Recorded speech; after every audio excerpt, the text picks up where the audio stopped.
Hi guys! Nandito kami sa SM Pampanga and itatry namin tong Chili's, yung all for me for 380.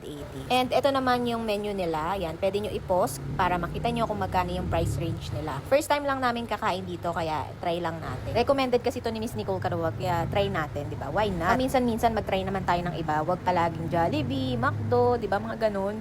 Try natin sa ganito. Kung afford nyo naman minsan, try nyo din naman sa iba. So, etong all for me nila na 380, meron na silang appetizer, main course, churro. Tama ba kung main course yun? I don't know. I'm not sure. Correct me if I'm wrong na lang, pero ito yung in-order ko, yung house side salad. Yung kay Simon naman, itong loaded boneless chicken, which is mag-additional ka ng 75 pesos. Ito pa yung kasama sa in-order ko, yung country style pork belly. And kay Simon again, yung grilled salmon.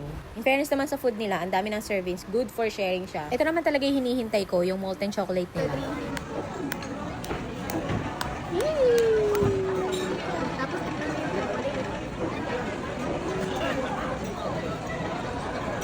Tikman mo yung shoe. Sarap?